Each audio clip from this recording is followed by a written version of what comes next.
I love that you mentioned the serving aspect because you also said that helping, fixing, and serving are three very different ways of seeing life.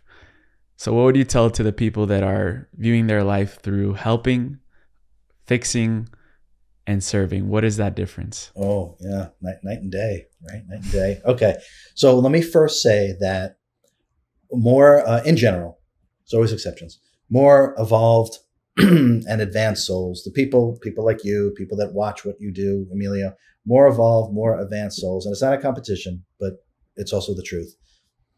There's a natural compulsion to want to help people and to want to fix situations and so on and so forth. Okay. Now, what's happening is that this very natural, loving instinct has actually gotten hijacked by your ego mind. Okay. And this might be difficult for some people to hear, but once they hear it, it'll make sense. Okay.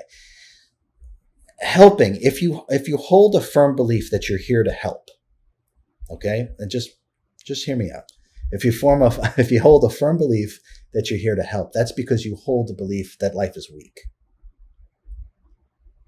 and that it needs help. Okay, life's not weak at all. Okay, that's this natural compulsion of giving love and wisdom got hijacked by the ego mind, and now I have to help. Now we notice that when you have to help, you get burned out. You get tired, frustrated, short-tempered, and burned out. That's because the natural impulse has been hijacked by the ego mind by holding a belief that life is weak. Life does not need any help. Okay. Same thing with fixing. Same thing with fixing. This natural impulse, right, to love, to share wisdom, compassion, forgiveness, power has gotten hijacked by the egoic mind. And if you're programmed or feel you need to fix, I got to fix this relationship, I got to fix this problem, that's because you see life as broken. Life is not broken at all. And also when you see things that need to be fixed or you have to fix out, you're also going to get burned out. You're also going to get tired. You're also going to get frustrated. You're going to get jaded, right? All my first 200 clients that he said were all light workers, all people that were helping other people. They were their mind and their body was just destroyed because they're this program of helping and fixing, helping, because the ego mind has taken over the natural impulse. Now, when you serve,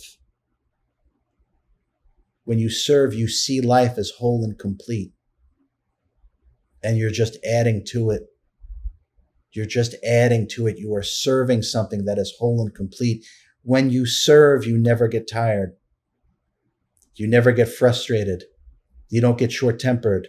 You don't get exhausted because you see life as whole and complete, and therefore you see yourself as whole and complete. And that's a major, major difference between helping, fixing, and serving. They don't even have anything to do with one another. And the helping and fixing is because the natural impulse to serve, to share love and wisdom and compassion and power got hijacked into helping and fixing, which will eventually completely and utterly burn you out. And what's coming through is it's also how we view, like it's literally a perception, because you could hear someone's story and maybe a client of yours or a friend of mine, they'll come and they'll say like, I'm going through this. And sometimes the drama will be so great that we get pulled in this story and we say, oh, that person needs to be fixed, or I need to put my hand in there and get them out of that hole that they find themselves in.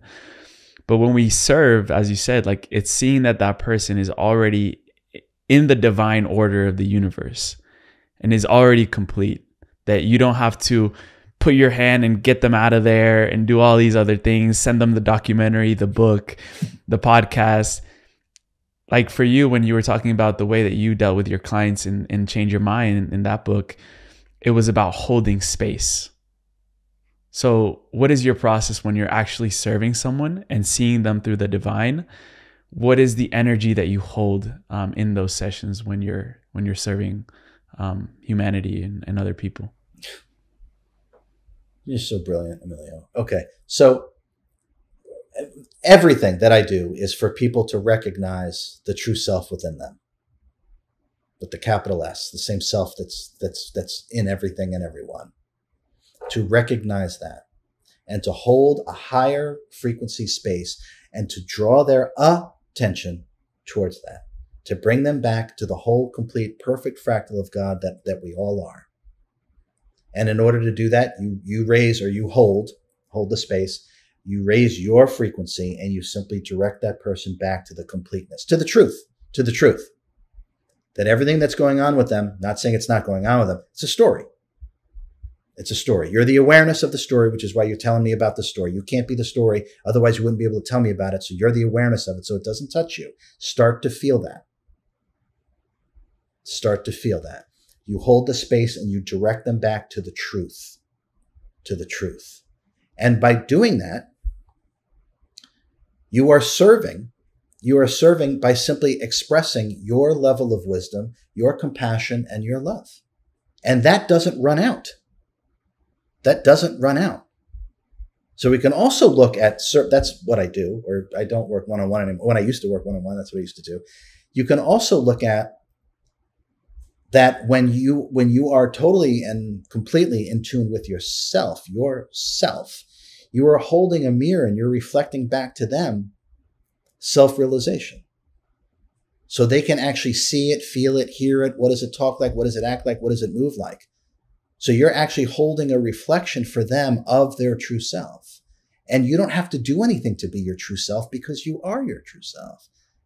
And so that's where we get into the service. You're just serving by expressing who and what you are. I don't try to help or fix anything because nothing needs help and nothing is broken. We're all perfect. Our attention is on the story. It's on the story. And if you take your attention off that and bring it back to the present moment, all of a sudden, everything starts to change. And that's really all it takes. You hold the space by raising the frequency and bringing them back to the tangible experience, the tangible recognition of who and what they are. Whole, complete, perfect, divine fractal of God.